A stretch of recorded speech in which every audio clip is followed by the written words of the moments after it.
Imagine trying to run Yeah. like the entire universe on a piece of cardboard. Right. No servers, no silicon chips, no massive data centers humming in the background. Just 78 heavily coded, mathematically precise pieces of paper. Which is wild to think about. It is, because we're going to look at what might effectively be the world's oldest supercomputer, or, at the very least, one of the most ambitious attempts in human history to map the architecture of reality itself. Yeah, absolutely. So today's deep dive focuses on a really fascinating source text. It's the Tarot of Ceremonial Magick by Lon Milo DuQuette. And for you listening, whether you are like someone who actively studies esoteric systems, or you're simply fascinated by how the human brain organizes impossibly complex information, this is going to be a masterclass in pattern recognition. Oh, for sure. It's a massive undertaking. Right, because we are not talking about fortune-telling today. We are looking at a system designed to act as a universal filing cabinet, like a complete operating system for human consciousness. I love that you use the term operating system because it's just incredibly apt for what DuQuette has synthesized here. Yeah. Yeah, because historically, the Western esoteric tradition has been, well, highly fragmented. I mean, if you look back at the Renaissance or the Victorian occult revivals, you find these massive, sprawling disciplines that just evolved somewhat independently. Right. Like what? So you had astrology mapping the skies, right? Then Kabbalah mapping the emanations of the divine, and then various grimoires cataloging spirits. And the practitioner was left with this tremendous cognitive burden, just trying to force these disparate systems to talk to each other. Like trying to run Mac software on a PC in the 90s. Exactly, it was a nightmare. So what this specific deck attempts to do is provide the graphical user interface. It takes the underlying code of these massive abstract philosophies and renders them into a visual format that the human mind can actually process in real time. That cognitive burden is something I really want to dig into immediately, because the subtitle of this book really sets the stage. It reads, a pictorial synthesis of 3 great pillars of magic. And it lists them as astrology, Enochian magic, and Goetia. Right, the big 3. The big 3, yeah.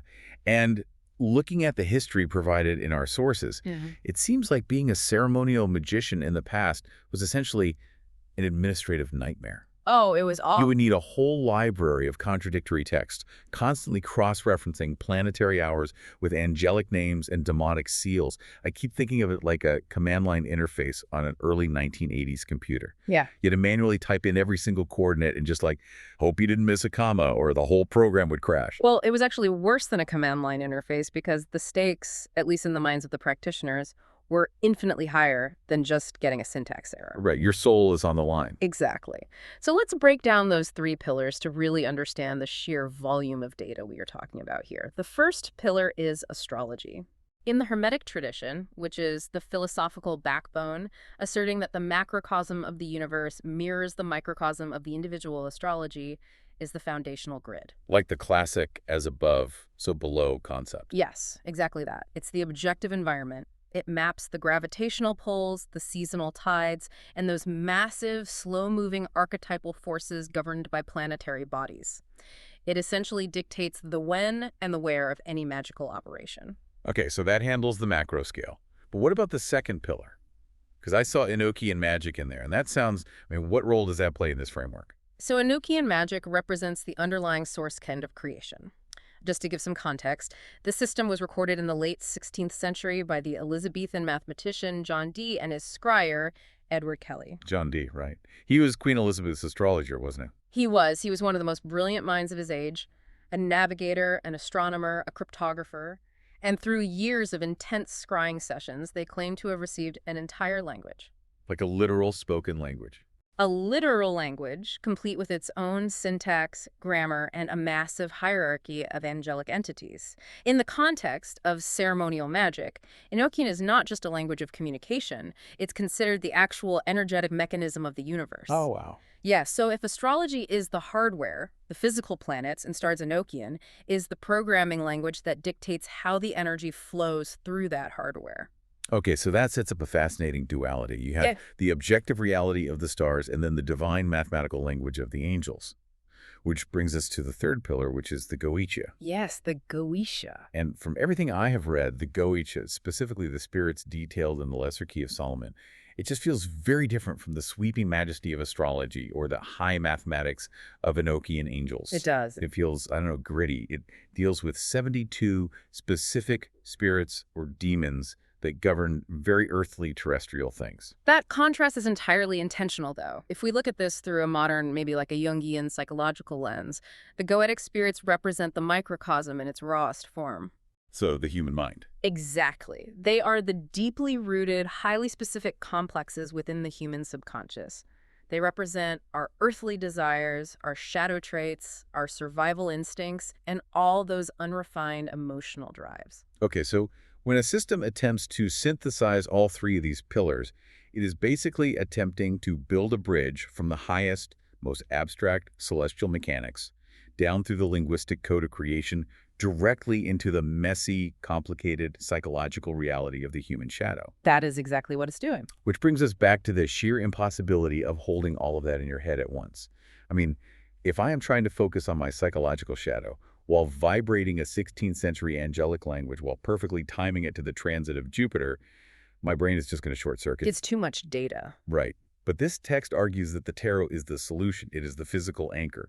You take all of those massive concepts and you compress them into a single, localized image on a piece of cardboard. Because the subconscious mind can process a symbol instantly, whereas the conscious mind would take hours to calculate all those variables. That makes total sense. And that is the core mechanism of how this deck is intended to function. It bypasses the bottleneck of conscious working memory.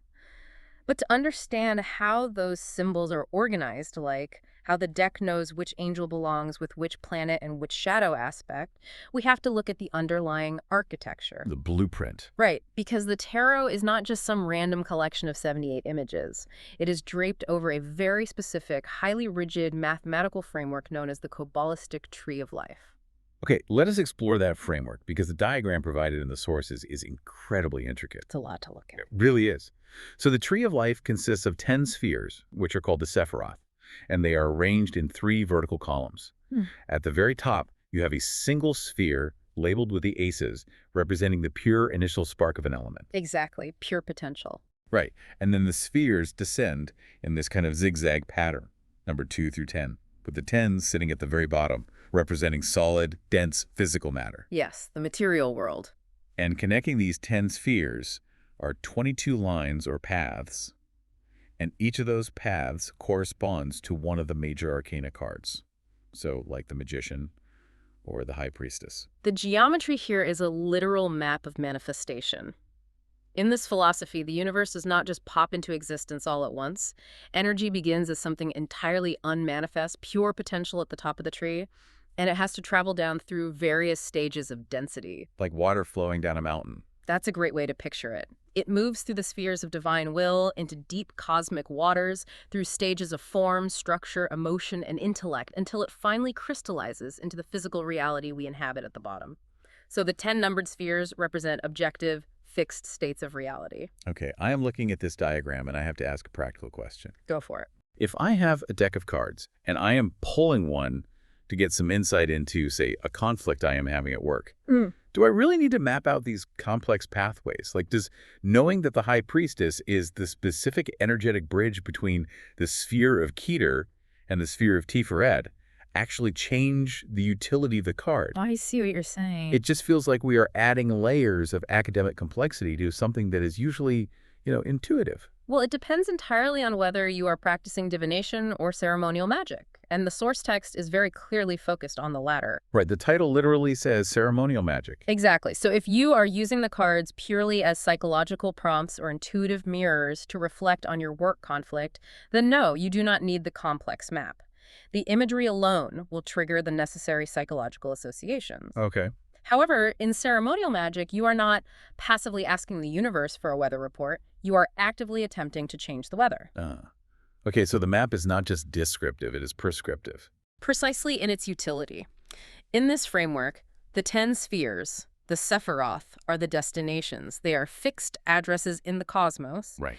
And the 22 paths connecting them, represented by the major arcana, are the vehicles of consciousness you use to travel between those addresses. You cannot consciously direct your will to descend from the realm of pure intellect into physical manifestation if you do not know the exact route. So you need the map to drive the car. Yes. The tarot, mapped onto the tree of life, provides that navigational chart. It shows you the precise sequence of energetic shifts required to bring an idea into reality, or, conversely, to elevate your own consciousness from the mundane world back up toward the divine. That completely recontextualizes the major arcana for me. They're not just these broad, sweeping archetypes like the Fool or the Lovers. They are active mechanisms of cosmic transit. They are engines. Yes, Yeah. engines. And when we look at the actual visual design of the major arcana in DuQuette's deck, you can see how heavily fortified they are with navigational data. The imagery is structured almost like the dashboard of an airplane. The visual layout is the most defining functional characteristic of this specific synthesis. I mean, main archetype is depicted in the center, sure, but the bottom of every major arcana card features a compartmentalized dashboard broken into 3 specific panels. It literally looks like a control panel. It does, and these panels contain Hebrew letters, astrological glyphs, and highly specific esoteric sigils. It is a targeting system. Okay, let us look at the Magus card, Roman numeral I, to see how this targeting system actually works in practice. So the central image shows a figure in a blue and yellow robe standing behind an altar holding a cup, a sword, and a coin while wielding a glowing wand. Very classic imagery. Right, it is a fairly classic representation of the magician. But the bottom panels are where the synthesis happens. In the center panel, we see the astrological symbol for the planet Mercury, and right above it, the Hebrew letter Beth. Which immediately sets the macrocosmic coordinates. Mercury is the planet of communication, intellect, translation, and magic itself. Makes sense for the magician. Totally. And the Hebrew letter Beth literally translates to house, meaning that this path provides the container or the structure for that mercurial energy to reside in. So the practitioner knows exactly what frequency of the universe this card is tuning into. Then we have the outer panels. On the left, there's a very complex sigil, a geometric seal that looks almost like a trident intersected by a circle. And on the right, there's a character from a specialized, almost alien-looking script. Those outer panels provide the microcosmic and angelic coordinates. Okay, so zooming in. Yes. The symbol on the left is the specific seal of the ruling Goetic spirit that aligns with the frequency of Mercury on that specific path.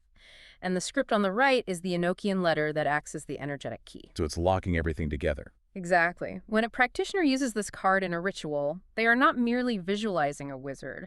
They are looking at a dashboard that aligns the macrocosmic planetary force, the microcosmic psychological shadow, and the angelic linguistic code. That is incredible. It ensures that all the symbolic dials of the mind are turned to the exact same frequency, preventing that cognitive dissonance that used to plague earlier magicians.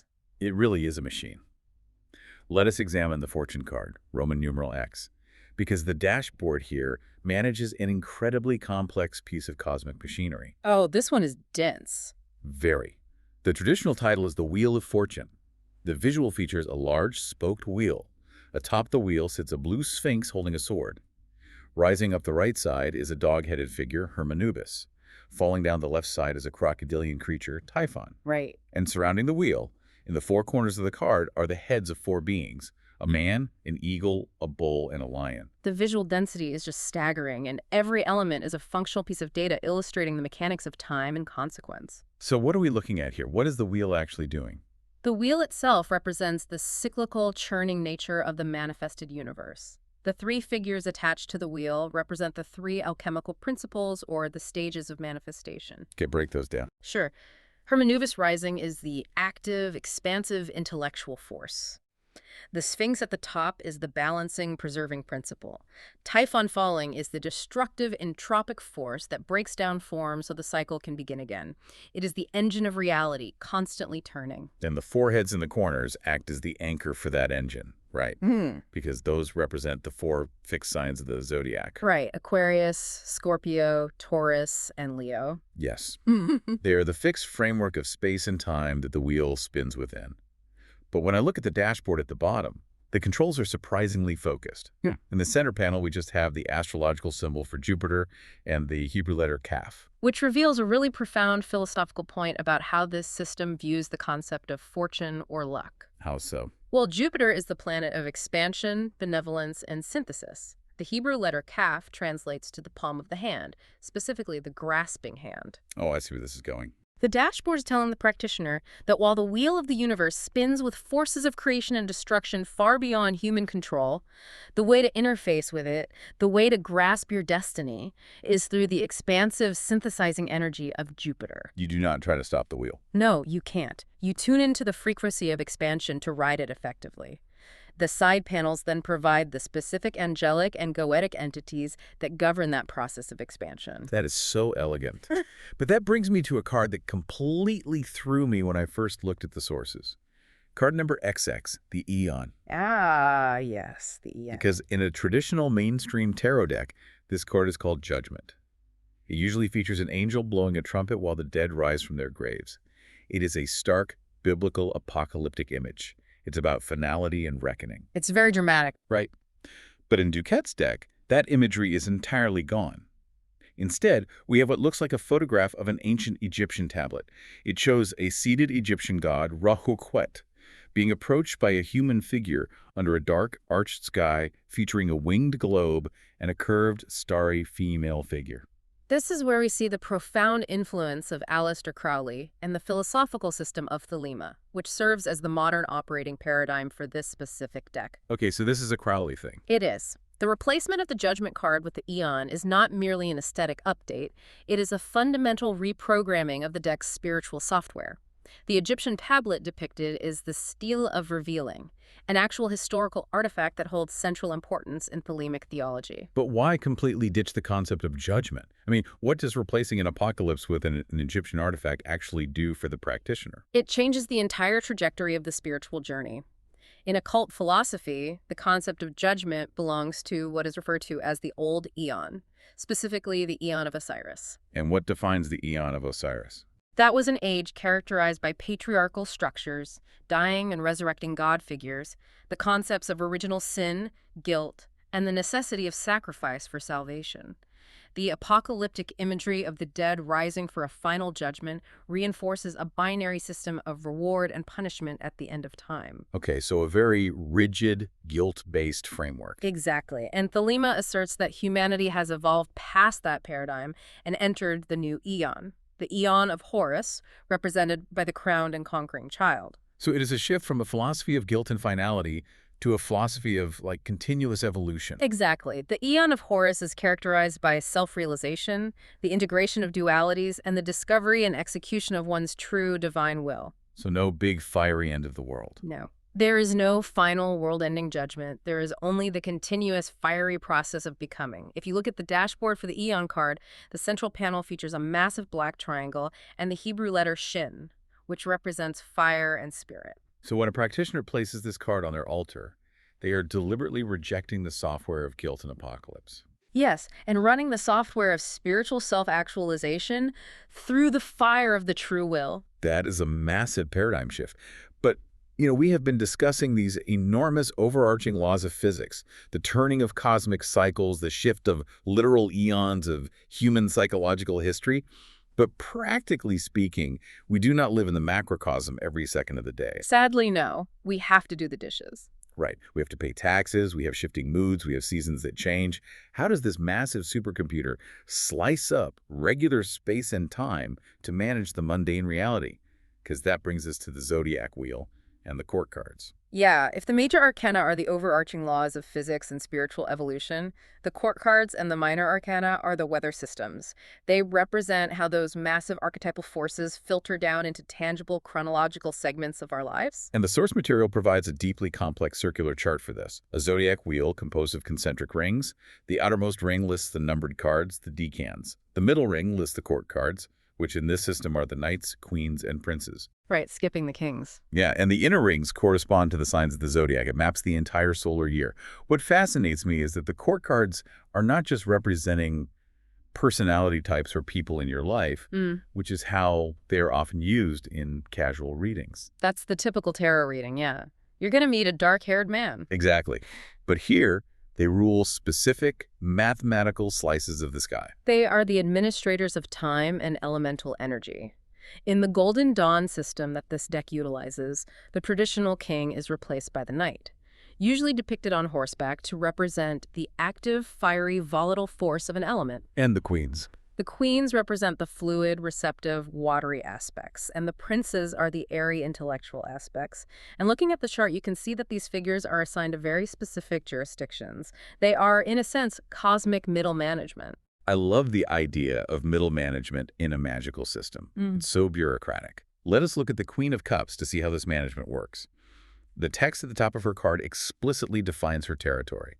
It says 20 degrees Gemini to 20 degrees Cancer. Right. That covers roughly the middle of June to the middle of July. The visual shows a seated woman draped in flowing robes holding an ornate cup. But she is peering into a watery, almost transparent reflection or double of herself, and their hands are connecting over the cup. She is sitting on a cube marked with a rigid square pattern. To understand her function, we have to look at the elements she governs. The Queen of Cups represents the watery part of water. She embodies pure emotion, deep intuition, and reflective receptivity. Right. Now, look at her jurisdiction. She rules from the last decan of Gemini into the first 2 decans of Cancer. Gemini is a mutable air sign. It is intellectual, communicative, scattered, and represents the buzzing activity of late spring. Cancer is a cardinal water sign. It is emotional, nurturing, deeply internal, and represents the deep, still waters of midsummer. So she is the manager responsible for transitioning the energy of the world from the intellectual buzz of spring into the deep emotional waters of summer. That's perfectly put. And the visual of her peering into her own reflection captures that perfectly. It is the internalization of energy. But the dashboard on the court cards is entirely different from the major arcana. Very different. There are no Hebrew letters.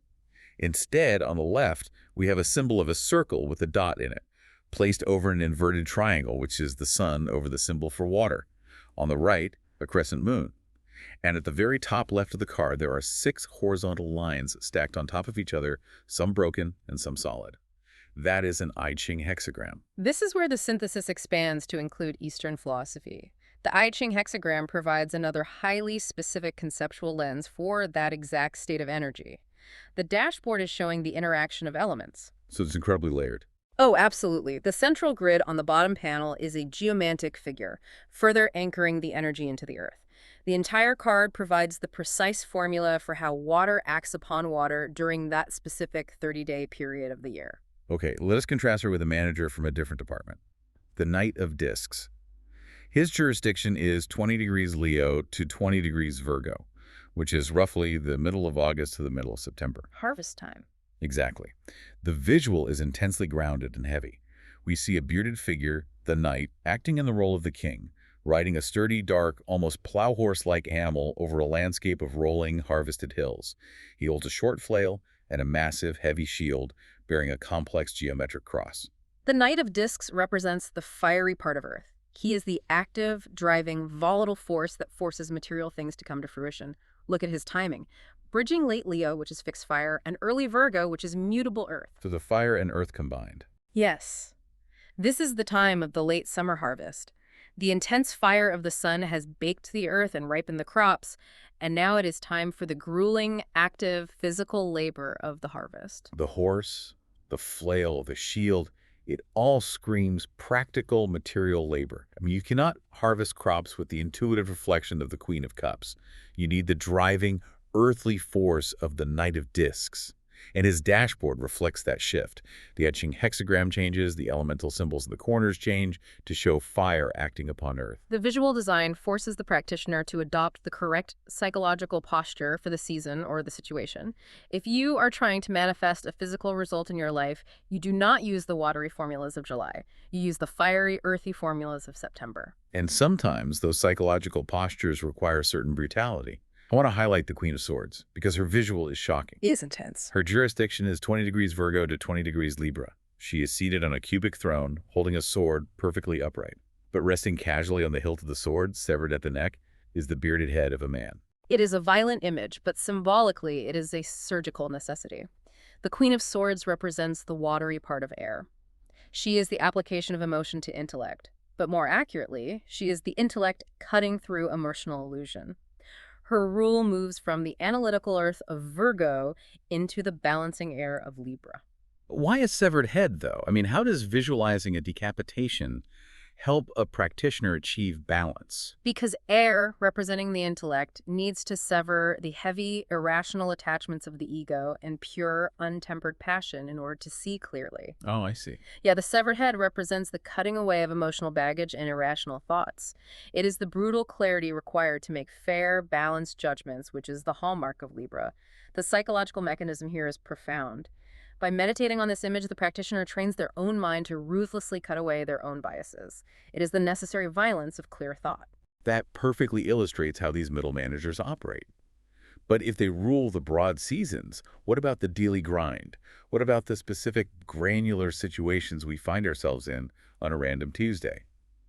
That brings us to the minor arcana, the numbered cards from the 2s to the 10s. Right. In the astrological system mapped on that zodiac wheel, these numbered cards represent the decans. A decan is a 10-degree slice of the zodiac, which equates to roughly a 10-day period. Okay, so narrowing it down. Exactly. If the major arcana are the climate and the court cards are the season, the decans are the actual weather you experience when you step out your front door. They are highly specific, grounded situations. Let us look at the 2 of Wands. The title printed on the card is Dominion. It shows the astrological glyphs for Mars in the sign of Aries. The visual is a pair of hands gripping 2 crossed, heavily textured wands that look like Tibetan dorshas or thunderbolts. Where they cross, there's an explosion of lines, a burst of sheer, raw energy. And the astrology dictates the situation entirely here. Mars is the planet of war, action, assertion, and aggression. Aries is the sign of the warrior, the ram, the very first spark of spring. It is cardinal fire. It's a fire and fire. Exactly. When you put the planet of action into the sign of action, you get pure, unadulterated, explosive beginnings. The 2 of Wands represents that initial thrust of will into the world. The Tibetan dorjes are symbols of indestructible power, emphasizing that this is an unstoppable, forceful energy. It is dominion in its rawest form. But the dashboard here introduces another layer of complexity. At the bottom, we see 2 new sigils, and printed above them are 2 names, Viul and Daniel. This is where the synthesis locks into the Kabbalistic framework of the Shem Hemiphorash. The Shem Hemiphorash. Okay, Yeah. Explain that. In the esoteric tradition, the Shem Hemiphorash is the divided 72-fold name of God derived from 3 specific verses in the book of Exodus. Those 72 names correspond to 72 angels. Every single 10-day period of the year, every decan, is ruled by 2 of these specific angels, operating during the day and the night, as well as specific Goetic demons. So the card is telling you exactly who the spiritual administrators are for that specific 10-day period. If you are dealing with explosive, aggressive energy, the deck gives you the names of Viul and Daniel and their specific seals, so you can interact with that energy directly. It provides the precise contact information for that sector of reality. Which brings me to an image that completely stopped me in my tracks. The 7 of Cups. Oh, this one is famous. The title is Illusionary Success. The astrology is Venus and Scorpio. The artwork features 7 martini glasses arranged on the card. But inside the olive of the central, largest martini glass, and floating in several of the others, are detached eyeballs. Eyeballs in the martinis. Eyeballs in a martini glass. My immediate thought is paranoia. Like you are indulging, you are having a drink, but you are constantly looking over your shoulder. You are watching yourself being watched. Is that what Venus and Scorpio is doing here? That is a brilliant psychological read on the imagery, and it is exactly how the astrological mechanism functions. Venus is the planet of pleasure, beauty, attraction, and indulgence. It wants comfort. Right. Scorpio, however, is a fixed water sign associated with deep, intense, often hidden undercurrents. It deals with obsession, decay, and the darker aspects of the psyche. When you plunge the desire for pleasure Venus into the murky, obsessive depths of Scorpio, the pleasure ferments. It becomes toxic. It becomes addiction. So an illusionary success because it feels good in the moment, but it's actually poisoning you. Yes. The martini glasses represent the intoxicating, glamorous lure of pleasure. The floating eyeballs perfectly capture the paranoia you mentioned, the loss of clear vision, the fact that this success is a mirage that is actively monitoring your descent. It represents a psychological state where overindulgence leads to a loss of self. That is genuinely creepy. It is a severe warning. During this decan, or in this specific life situation, what looks like a reward is actually a psychological trap. And once again, the angels listed at the bottom, Melahel and Hawiah, provide the specific energetic contacts required to navigate your way out of that trap. You can see this mathematical equation play out across all the minor cards. Like the Three of Cups is abundance. It is Mercury in Cancer, visualized as three ornate chalices overflowing with grapes. You have communication and intellect, which is Mercury, nourishing the emotional home of Cancer, resulting in overflow. Perfectly logical. Right. But then you look at the Five of Cups, which is loss and pleasure. It is Mars in Scorpio. 5 cups arranged in a falling curve, completely empty. You take the aggressive, severing energy of Mars, hit the emotional depths of Scorpio with it, and the result is profound emotional loss. The internal logic of the system is flawless. The internal logic is flawless, but executing that logic during a high-stakes ceremonial ritual is where the human element often fails. I can imagine. You have the astrological alignments, the Goetic names, the tarot imagery, the sephirothic paths.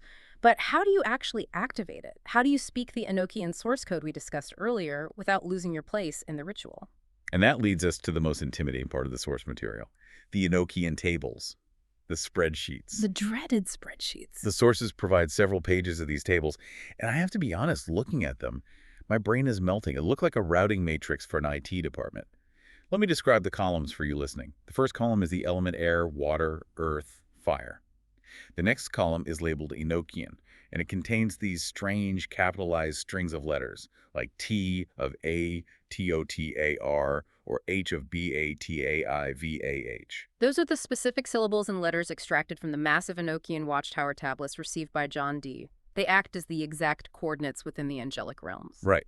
Then the next column is senior, listing planets like Mercury, Jupiter, Mars. Then a column for temple opening. It is a lot of data.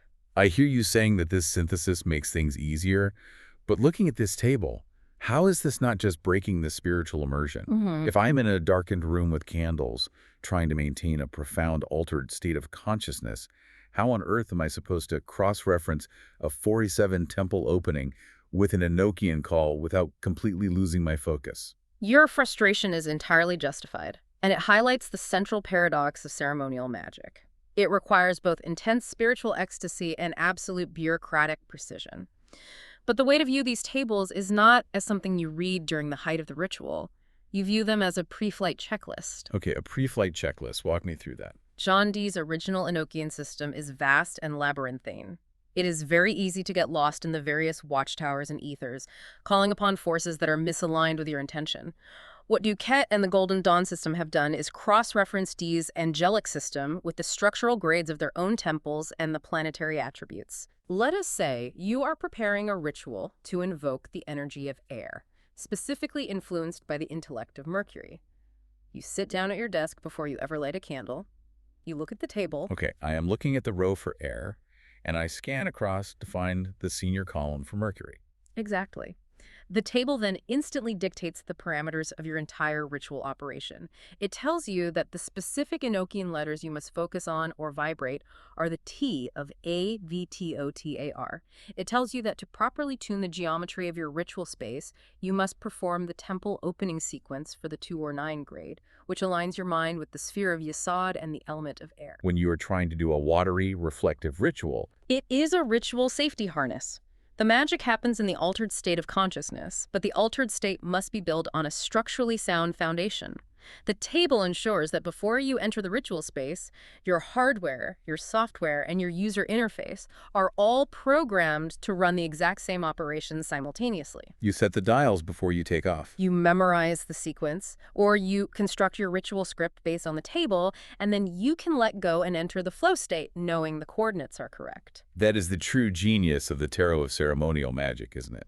It takes thousands of pages of obscure, historically fragmented, and frankly overwhelming magical texts, and distills them into a single, cohesive, cross-referenced dashboard. It really does. It allows the practitioner to stop worrying about the math behind the curtain and start focusing on the actual application of their will. It is a masterwork of esoteric engineering. It proves that magic, at least at these high ceremonial levels, is not an escape from order or a rebellion against logic. It is the ultimate embrace of order. It is the profound belief that the universe, in all its terrifying complexity, can be mapped, understood, and deliberately interacted with. And I think that connects back to you, the listener. regardless of your personal cosmological beliefs. Whether you actively practice ceremonial magic or whether you are a strict materialist rationalist, looking at the architecture of this deck is a profound experience. Absolutely. It is a stunning monument to humanity's deep, evolutionary desire to find pattern and meaning in the chaos of existence.